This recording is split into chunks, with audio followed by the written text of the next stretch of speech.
अस्सलाम वालेकुम नाज़रीन, वेलिंग बेस लाहौर से आपको वेलकम कहते हैं। हमारा स्ट्रेस मैनेजमेंट के प्रोग्राम में खुश आमदीद।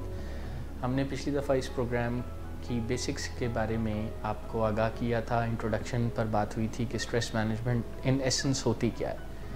आज हम कुछ ऐसे अकायद पर बात करेंगे जिससे स्ट्रेस और इसकी मैनेजमेंट पर बड़े दूररस जो नताइज हैं वो मुरतब होते हैं। हमारे साथ हस्ब साबिक प्रोग्राम में as an expert miss Amna Nawaz मौजूद हैं। Miss Amna Nawaz clinical psychologist हैं, स्ट्रेस मैनेजमेंट और काउंसलिंग और साइकोथेरेपी के काम में वसी तजर्बा रखते हैं। Miss Amna, welcome to the show. Thank you. Miss Amna, मज़ीद इंतज़ार करवाए बग़ैर व्यूवर्स को आज कुछ इस मौजू पर बात हो जाए कि क्या हमारे अकायद का स्ट्रेस पर और इसकी मैनेजमेंट पर कोई डेफिनेटिव इम्पैक्ट होता है? जी बिल्कुल। आप अक्सर देखते होंगे लोग एक जुमला काफ़ी बोलते हैं कि हम बहुत जल्दी स्ट्रेस ले लेते हैं या हमें बहुत जल्दी स्ट्रेस हो जाता है। तो लोग जवाब में यानी उनसे एक सवाल पूछते हैं कि आपको क्या स्ट्रेस है या आपको कौन स्ट्रेस देता है, किस वजह से आपको स्ट्रेस है। जनरली ये लोग पूछते हैं एक दूसरे से सवाल। जब कोई कहता है कि मुझे स्ट्रेस बहुत होती है तो लोग पूछते हैं कि जी क्या वजह है, आपको क्यों स्ट्रेस है, किस बात की स्ट्रेस है।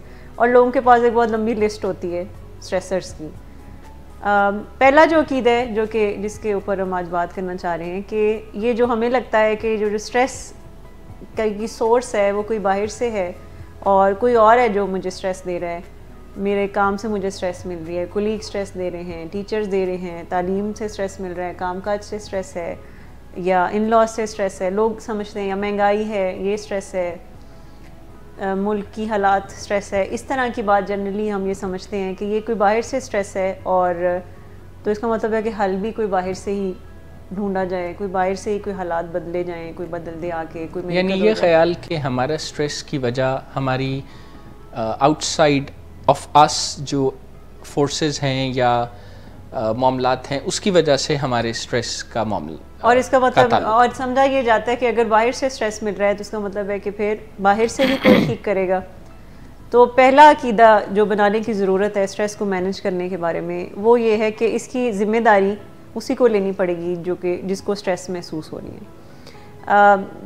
ये जो हमारा ख्याल होता है कि हमें कोई आके तो कोई मुआवजा कर दे, बाहर से कोई जादू हो जाए और कोई रेस्क्यूअर आ जाए, कोई और हो जो कि रेस्क्यू कर ले हमें और हमारी स्ट्रेस दूर कर दे, मसले का हल कोई हमें तलाश कर ले। तो स्ट्रेस को मैनेज करने का जो पहला अकीदा बनाने की ज़रूरत है कि इसकी मैनेजमेंट आपके ही हाथ में होनी चाहिए।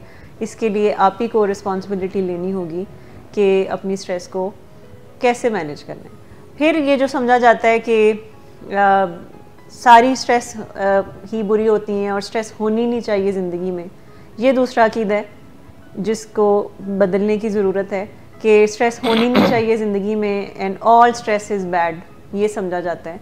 तो ऐसा नहीं है कि सारी स्ट्रेस ही आपको जो है वो तंग करने के लिए ज़िंदगी में आते हैं। जितने भी स्ट्रेसर्स हैं, कुछ स्ट्रेसर्स आते हैं जब आपकी लाइफ में तो वो आपको इम्प्रूवमेंट की तरफ लेके जाते हैं, आपको कंफर्ट जोन से निकालते हैं, आपको कुछ ज़िंदगी में तब्दील करने के लिए आते हैं।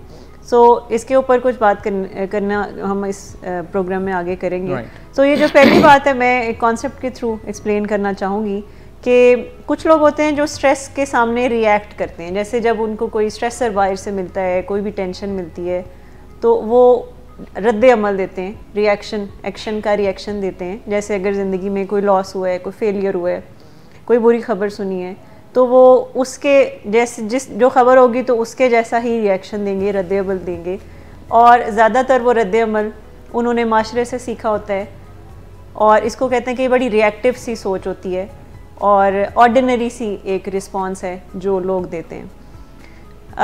लेकिन कुछ लोग होते हैं जो कि रिस्पॉन्ड करते हैं। थोड़ा फ़र्क समझने की ज़रूरत है कि कुछ लोग टेंशन जब उनको मिलती है तो वो उस स्ट्रेसर के सामने रद्द अमल देते हैं और कुछ लोग होते हैं जो रिस्पॉन्ड करते हैं। रिस्पॉन्ड करने से मुराद है कि वो अपना रिस्पॉन्स खुद डिज़ाइन करते हैं और ये एक एक्स्ट्रा ऑर्डिनरी रिस्पॉन्स होता है। एक ऑर्डिनरी रिस्पॉन्स है और एक एक्स्ट्रा ऑर्डिनरी रिस्पॉन्स है। जैसे कि अगर कोई फेल हो जाता है तो एक ऑर्डिनरी रिस्पॉन्स ये होगा कि उसको शेम होगी, उसको काफ़ी शर्म आएगी कि मैं फ़ेल हो गया हूँ।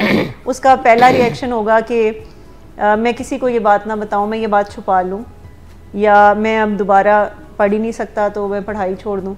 ये एक ऑर्डिनरी सा रिस्पॉन्स है जो हम दे सकते हैं स्ट्रेस को, या हम रोएंगे या हम दुखी होंगे। लेकिन एक एक्स्ट्रा ऑर्डिनरी रिस्पॉन्स भी है। एक्स्ट्रा ऑर्डिनरी रिस्पॉन्स ये हो सकता है कि हम ये सोचें कि मैं दोबारा पहले जैसे अच्छी तैयारी कर लूँ, ब्लेम करने की बजाय कि शायद मेरे साथ कोई टीचर ने बदला लिया है, उसने मेरे मार्क्स कम दिए हैं, मेरे साथ ज़्यादती हुई है, बजाय कि ये सोचने के तो हम जिम्मेदारी लें कि एक दफ़ा फिर से पहले से बेहतर तैयारी करके हम जाते हैं। शर्म करने की बजाय या छुपाने की बजाय हम किसी राइट फोरम पे शेयर करें कि ये फेलियर हो गया है तो मैं आगे क्या करूं। तो ये एक्स्ट्रा ऑर्डिनरी रिस्पॉन्स है। और हम सब के साथ बहुत सारे हादसात होते हैं, बहुत सारे स्ट्रेसर्स होते हैं जो लाइफ में आते हैं, लेकिन सब एक जैसा रिस्पॉन्ड नहीं करते। कुछ लोग होते हैं जो ऑर्डिनरी रिस्पॉन्स देते हैं, कुछ लोग होते हैं जो एक्स्ट्रा ऑर्डिनरी रिस्पॉन्स देते हैं स्ट्रेस को भी, और स्ट्रेस को भी वो अपने फ़ायदे में इस्तेमाल करते हैं। एक साइकेट्रिस्ट थे डॉक्टर विक्टर फ्रैंकल उनका नाम है। ये हॉलोकॉस्ट सर्वाइवर भी हैं। इनको नाज़ी कैंप में कैद कर लिया गया था और ये कोई 3 साल वहाँ रहे, मुख्तलिफ 4 तरह के कॉन्सेंट्रेशन कैंप्स में।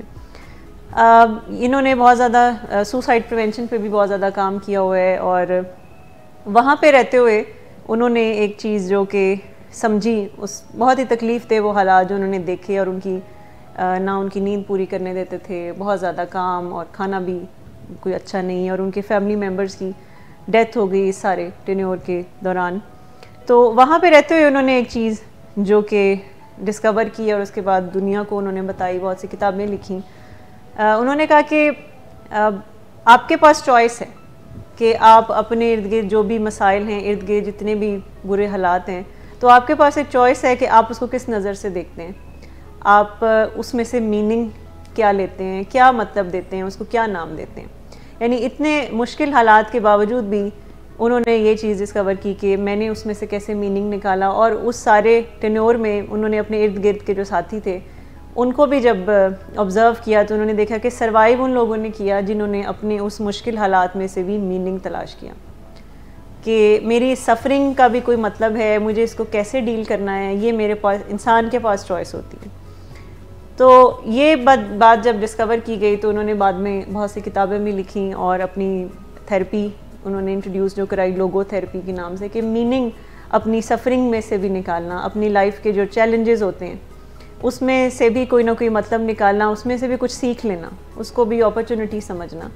तो ये बेसिकली स्ट्रेस को मैनेज करने का पहला अकीदा होना चाहिए कि जब आपकी लाइफ में कोई स्ट्रेसर आता है, कोई भी टेंशन आती है, तो ये जो हम बिल्कुल रद्द-ए-अमल पहला देते हैं कि ये कोई मेरे ऊपर कोई अज़ाब है, ये कोई मुझे सज़ा मिली है, ये अल्लाह ताला मुझसे नाराज़ है, ये जनरल हमारे जो रिएक्शंस होते हैं वो ये होते हैं कि अल्लाह मुझसे नाराज़ है, शायद इसलिए मेरे साथ ऐसे हुआ। ये एक ऑर्डिनरी रिस्पॉन्स है। तो एक एक्स्ट्रा ऑर्डिनरी रिस्पॉन्स भी होता है कि जैसे एक माँ है, वो कभी भी अपने बच्चे को इम्तिहान में फ़ेल होता नहीं देखेगी, वो हमेशा पास होता देखेगी। तो अगर अल्लाह की तरफ से कोई इम्तिहान आया है और वो हमसे 70 माओं से ज़्यादा प्यार करता है, तो वो यकीनन कोई ना कोई हमें पास ही देखना चाहता है इस सिचुएशन में, तो हमें कुछ कोशिश करनी है कि उस इम्तिहान में पास होने। तो ये एक एक्स्ट्रा ऑर्डिनरी रिस्पॉन्स है जो आपको देने की ज़रूरत होती है। सो इसको प्रोएक्टिव थिंकिंग भी कहते हैं कि आपका अपना डिज़ाइन करदा रिस्पॉन्स होना चाहिए स्ट्रेस की तरफ, ना कि आप एक्शन का रिएक्शन दें, रद्द अमल दें कि मेरे साथ हमेशा बुरा होता है, हमेशा मेरे साथ कभी कुछ अच्छा नहीं हो सकता, या मुझ में कोई कमी है, मैं एक फेलियर हूँ, मैं एक लूज़र हूँ, मेरी ज़िंदगी तबाह होगी अगर मेरे साथ ये हादसे हो गए। बहुत कॉमन ये कहा जाता है कि इसकी वजह से स्ट्रेस हो रहा है, इस शख्स से मैं बहुत ज़्यादा तंग हूँ, ये मुझे स्ट्रेस देता है। ये बहुत कॉमन है। लाइफ पार्टनर्स एक दूसरे को ब्लेम कर रहे होते हैं कि इसने मुझे स्ट्रेस दी हुई है, और लोग जो है वो बाज़ औक़ात अपने और भी करीबी रिश्तों को भी ब्लेम कर रहे होते हैं कि इन्होंने हमें स्ट्रेस दी है। तो जब तक तो ये अप्रोच रहेगी, ब्लेमिंग वाली अप्रोच रहेगी कि उसकी वजह से स्ट्रेस है, ये स्ट्रेस देता है, तो हम स्ट्रेस को मैनेज नहीं कर सकते, तो इसकी रिस्पॉन्सिबिलिटी हमें लेनी होगी। इसको मैं इस तरह से भी समझाना चाहूँगी कि एक 3 स्टेप्स होते हैं स्ट्रेस को कैसे आप रिस्पॉन्ड करते हैं। जैसे पहला स्टेप होता है कि आपकी लाइफ में कोई स्ट्रेसर आया, यानी कोई वाक़या, वो कोई भी वाक़या हो सकता है। जैसे मैं मिसाल दूं कि आपको किसी को पता चला है कि पाकिस्तान और इंडिया का मैच था और पाकिस्तान हार गया, ठीक। अब ये एक फैक्ट है जो हुआ। दूसरा मरला होता है कि आप उसको कैसे परसीव करते हैं, ये दूसरा मरला है कि अब आपने इस न्यूज़ को कैसे परसीव किया। अब ये जो दूसरा मरला है, इंडिया वाले इसको और तरह से परसीव कर रहे होंगे, पाकिस्तान में बैठे लोग और तरह से परसीव कर रहे होंगे। अब ये जो परसेप्शन है, ये जो अकीदे हैं, ये डिपेंड करता है हमने क्या सीखा, मीडिया से क्या सीखा, हिस्ट्री से क्या सीखा, क्योंकि एक हिस्ट्री है पाकिस्तान और इंडिया की, क्योंकि एक हिस्ट्री है तो वो भी एक बीच में शामिल। फिर मीडिया में कितनी हाइप थी इसकी, ये भी फैक्टर इसमें है। हमारी अपनी क्या सोच है, हम कितने बाइस्ड हैं, किस तरफ बाइस्ड हैं, हमने बचपन से क्या हमारी ट्रेनिंग की गई है। तो ये जो दूसरा स्टेप है, यानी हमारे बिलीफ सिस्टम, हमारे अकायद क्या हैं, हमने इस सिचुएशन को कैसे देखा, ये दूसरा स्टेप होता है। और तीसरा स्टेप फिर होता है कि हम कैसे रिस्पॉन्ड करते हैं, हमारा रवैया क्या होगा। अगर तो पाकिस्तान में कोई शख्स बैठा है और उसे पता चला है कि हम हार गए हैं, तो और रिएक्शन ये है कि पता नहीं ये कोई हमारी इज़्ज़त का मामला था, और अगर हम हार गए हैं तो उसका मतलब है कि हम हैं ही टोटल फेलियर, तो नेचुरली रिस्पॉन्स काफ़ी बुरा होगा। हो सकता है कोई हम ओवर रिएक्ट कर जाएँ, कोई गुस्सा करें अपने प्लेयर्स पे। तो ये तीसरा स्टेप है कि हम रिस्पॉन्स कैसा देंगे। लेकिन जो असल फैक्टर है वो है ये जो दूसरा स्टेप, कि आपका अकीदा क्या था, आपने किस नज़र से किसी सिचुएशन को देखा। तो वाक़या तो एक ही है कि पाकिस्तान इंडिया का मैच था, ये एक वाक़या है। सो रियलिटी यहाँ तक होती है कि कोई भी चीज़ आपके साथ हुई है, कुछ बुरा हुआ है, ये यहाँ तक रियलिटी है। सेकंड स्टेप मैटर करता है कि आपने उसको किस नज़र से देखा, यानी आपने चश्मे किस नंबर के लगाए हुए थे या किस रंग के लगाए हुए थे, आपने उसको किस नज़र से देखा है। आपने उसको क्राइसिस समझा है या आपने उसको अपॉर्चुनिटी समझा है, आपने उसको कोई चैलेंज समझा है, या आपने उसको एक न्यूट्रल नज़र से देखा है अपनी किसी भी वाक़े को जो कि आपको स्ट्रेस दे रहा है। सो ये जो प्रोएक्टिव थिंकिंग है, ये आप समझें कि ये मसल की तरह है, इसको बार बार स्ट्रेंथन करना पड़ेगा प्रैक्टिस करने के साथ साथ, प्रैक्टिस करना पड़ता है। जितनी दफ़ा इसे इस्तेमाल करते रहेंगे उतना ही आसानी पैदा होगी, या इसमें ताकत का एलिमेंट या मजबूती का एलिमेंट आता जाएगा। क्योंकि ये जो सोच है कि मुझे कोई और स्ट्रेस देता है, ये भी हमने एक दिन में नहीं सीखी होती, ये हमने काफ़ी सालों की हमारी प्रैक्टिस होती है जो हमने सीखी है कि स्ट्रेस की वजह कोई और है। हमारे इर्द गिर्द भी यही सिखाया जाता है हमें जनरली, और हम कई दफ़ा ड्रामे फिल्मों में भी यही देख रहे होते हैं। हमारे पास अक्सर पेशेंट्स आते हैं जो कि डिप्रेस्ड होते हैं, बाकायदा क्लिनिकल डिप्रेशन नज़र आ रही होती है, उसके सिम्टम्स होते हैं। तो फैमिली मेम्बर्स ये क्वेश्चन पूछ रहे होते हैं कि ये क्यों है ऐसे, या इसके पास वो सब कुछ है, इसको किसने डिप्रेस्ड किया। हमारे पास पेशेंट्स आते हैं जो कि ड्रग्स का इस्तेमाल करते हैं, तो फैमिली समझ रही होती है कि इसको क्या टेंशन है, इसको किसने टेंशन दी है जो ये ड्रग्स करते हैं। तो जनरली ये समझा जाता है कि कोई और है जो कि हमें ये स्ट्रेस देता है और वो हमें तंग करता है। तो एक्चुअली बात तो फिर ख़त्म होती है कि आपकी अपनी कोपिंग कैसी है, कि आप कोप कितना बेहतर कर सकते हैं स्ट्रेस को, आपके पास वो स्किल्स हैं भी या नहीं है, आपने स्ट्रेस को हैंडल करने के कोई तरीके सीखे भी थे, सिखाए भी थे किसी ने या नहीं सिखाए थे। तो बात वहाँ पे ख़त्म होती है। तो जितनी भी टेक्निक्स है जो अगले आने वाले भी हम प्रोग्राम्स में डिस्कस करेंगे, तो पीछे जो है वो अगर ये पैराडाइम नहीं है, यानी ये बिलीफ नहीं है कि स्ट्रेस को मैनेज करने की ज़िम्मेदारी आपको लेनी होगी, चाहे वो स्ट्रेस कहीं से भी ट्रिगर हुई हो, चाहे वो कितने ही बुरे हालात किसी की वजह से क्यों ना पैदा हुए हों, लेकिन स्ट्रेस को मैनेज करने की ज़िम्मेदारी सिर्फ उसी पे है जो कि स्ट्रेस महसूस करता है। हम दूसरे पे अगर उम्मीद रखते रहेंगे कि वो आके उसको ठीक करे, जिसने ये मसला शुरू किया था तो वही मेरी टेंशन को दूर करे, तो ये एक नेवर एंडिंग एक जंग है जो चल पड़ती है। और आप समझे कि 100 में से कोई 4% लोग ही कम से कम ऐसे होते हैं जो कि ये सोचते हैं कि मैं ज़िम्मेदारी लूँ अपने मसाइल की और उसको मैं ख़ुद हल करूँ। 96% लोग तो ऐसी ज़िंदगी गुजारते हैं कि दूसरों पे ब्लेम करना, और बाज़ औक़ात तो मैंने देखा पूरी लाइफ लोग गुजार देते हैं इसी तरह से कि मेरी ज़िंदगी किसी ने बर्बाद कर दी, सारी ज़िंदगी हमने स्ट्रेस ली, हमें सब ने स्ट्रेस दी, सारी ज़िंदगी हमने सबकी ख्याल रखा, और लेकिन हमारा किसी ने कोई ख्याल नहीं रखा और हमें सब टेंशन देते रहे। तो ये जो ख्याल है, इसमें हमारी पूरी लाइफ बाज़ औक़ात जो है वो मिज़री से गुज़रती है, और ऐसे लोगों की क्वालिटी ऑफ लाइफ बहुत ही ख़राब होती है, जो ये सोचते रहते हैं कि किसी और ने मेरी ज़िंदगी बर्बाद कर दी, मुझे हर वक्त फ़िक्रों में घेरे रखा।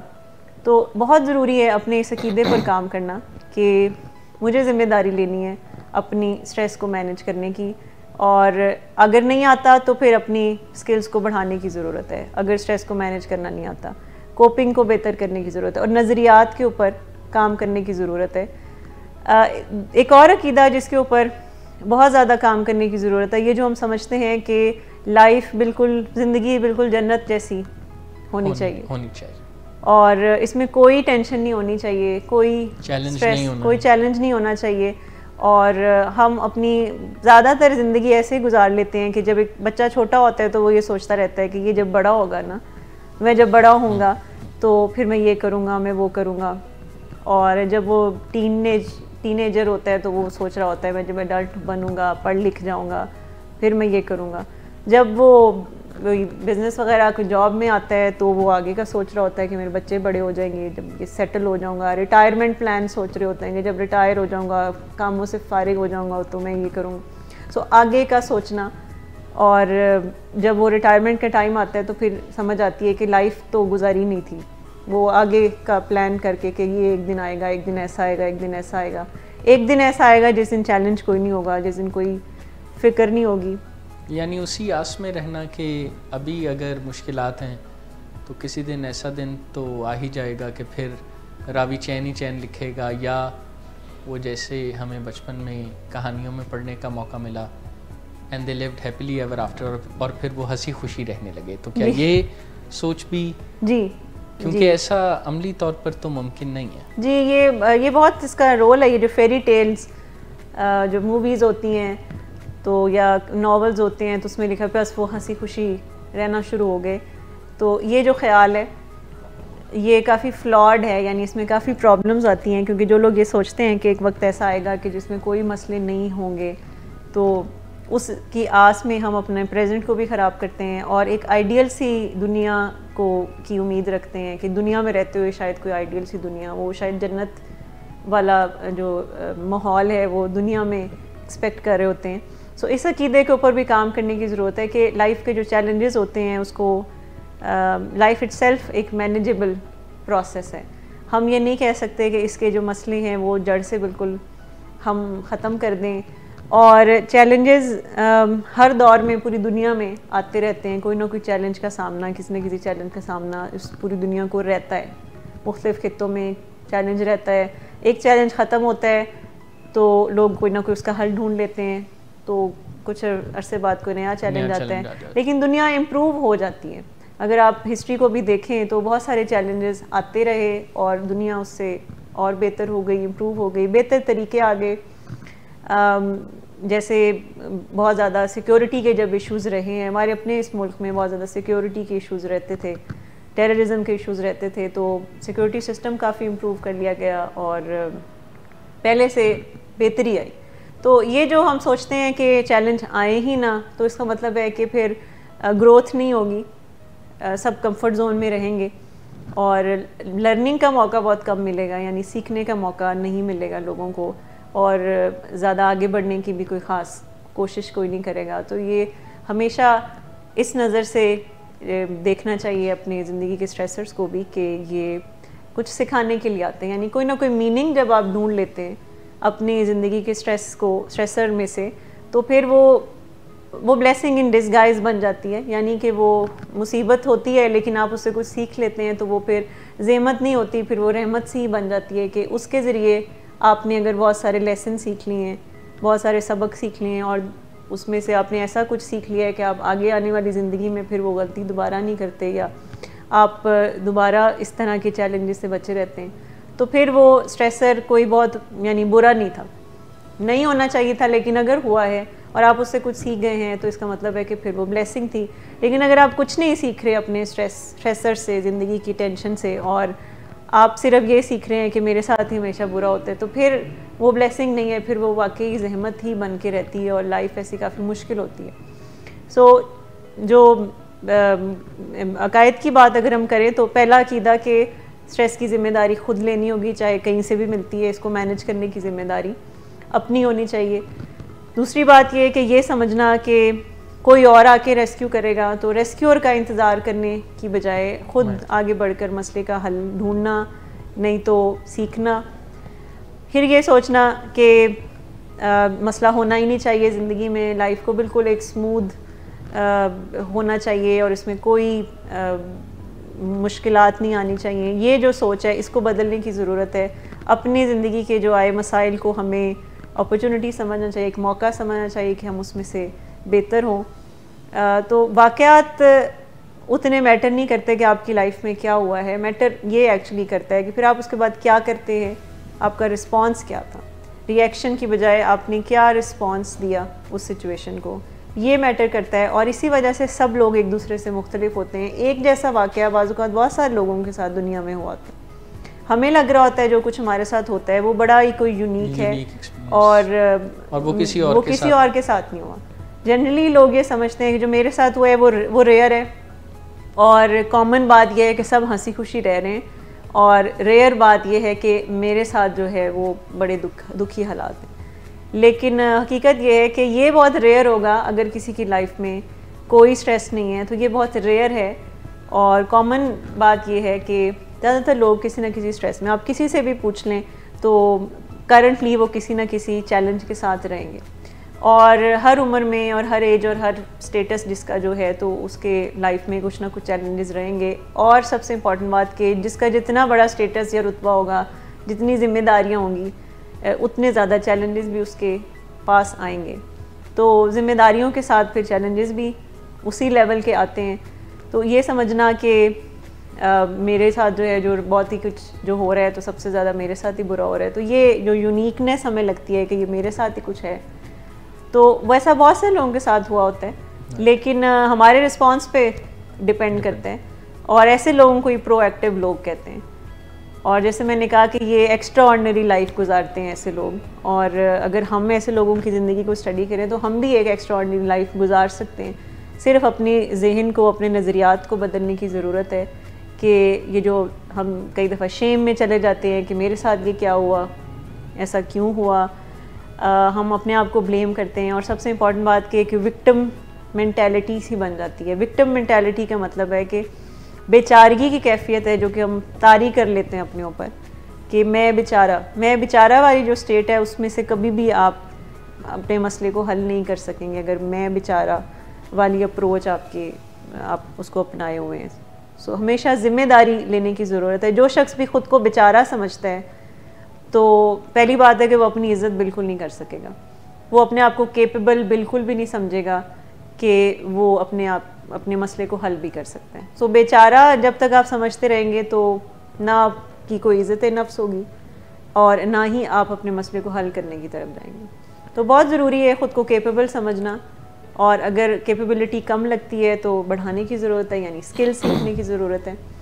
और अपनी अगर इज़्ज़त करेंगे कि नहीं मैं कुछ किसी काबिल हूँ और मैं अपने मसले को हल खुद कर सकता हूँ, तो ही हम आगे बढ़कर रिस्पॉन्सिबिलिटी ले सकते हैं। यानी शेम की बजाय कि मैं नहीं कर सकता और मैं एक फ्लॉड इंसान हूँ, इसकी बजाय ये ख़याल ज़्यादा रिज़ल्ट ओरिएंटेड और फ़ायदेमंद होगा कि मैं कर सकता हूँ, और ये एक वक्ती चैलेंज है जो दरअसल इसमें से भी मेरे लिए कोई अपॉर्चुनिटी होगी, ये ज़्यादा फ़ायदेमंद होगा। जी, और सीखना अगेन कि अगर नहीं कर सकते हो तो फिर सीख लें।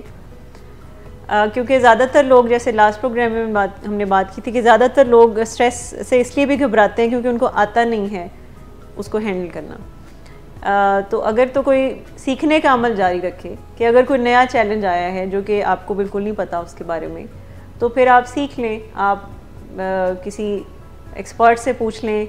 और अब तो बहुत आसान है, यानी अब तो अगर हम इंटरनेट पे जाएं और किसी ऑथेंटिक वेबसाइट से पूछ लें कि वो क्या कहते हैं, कोई वीडियो देख लें उसी टॉपिक से रिलेटेड, तो हम सीख सकते हैं। हम किताब के ज़रिए सीख सकते हैं, हम किसी समझदार इंसान से, किसी वाइज इंसान से हम कुछ ना कुछ सीख सकते हैं। तो सीखने का अमल अगर कोई जारी रखता है तो चैलेंजेस से लोग डरना छोड़ देंगे अगर वो अपनी जो लर्निंग का प्रोसेस है उसको जारी रखते हैं कि हम सीखते रहेंगे। अगर कोई चीज़ मुश्किल लगती है, हमें नहीं आती, तो ये अगर ये सोचना कि होना ही नहीं चाहिए, क्योंकि हमें हैंडल नहीं करेगा तो स्ट्रेस होनी ही नहीं चाहिए। तो ये भी एक बीच में एक अकीदा है जो कि रुकावट बनता है कि क्योंकि मुझे नहीं आता तो मैं कैसे हैंडल करूँगा, तो बेहतर है कि मसला हो ही ना। तो अगर कोई समझे कि अच्छा मसला आ जाएगा तो उसको हैंडल करना सीख लेंगे, नहीं आता तो ये कुछ अप्रोच है जिसके बारे में आज हमने बात करनी थी कि अपनी जो अकायद हैं उसको बदलने की ज़रूरत है, और ये बदलेंगे तो फिर आगे वाले आने वाली जो टेक्निक्स हैं वो ज़्यादा काम आ सकती हैं। अगर कोई पहला अकीदा ये बना ले कि मुझे आगे बढ़कर अपनी स्ट्रेस को मैनेज करना है। हम आइंदा के प्रोग्राम्स में अगले अकायद पर भी बात करेंगे, लेकिन जाते जाते ये ज़िक्र हो जाए कि ये अकीदा बज़ाते ख़ुद हकीकत के मुताबिक नहीं है कि स्ट्रेसेस या चैलेंजेस होने ही नहीं चाहिए जी। लाइफ को ऐसे डिज़ाइन ही नहीं किया गया, लाइफ को ऐसे डिज़ाइन किया गया है कि इसमें one after the other challenges होते हैं, यानी एक दरिया के पार उतरते ही अगला दरिया जो है वो रूबरू नज़र आता है। और इन्हीं अकायद को आगे लेके चलेंगे हम अपने अगले प्रोग्राम्स में। हमारे व्यूअर्स कमेंट करना चाहें, सवाल करना चाहें तो वो हमें यहाँ कमेंट्स में भी सवाल कर सकते हैं, इनबॉक्स भी कर सकते हैं। हम आपकी क्यूरीज़ और कंसर्न्स को प्रॉम्प्टली एड्रेस करेंगे। अगले प्रोग्राम तक के लिए इजाज़त लेते हैं। अगले बुध फिर मुलाकात होगी। अपना ख्याल रखिए।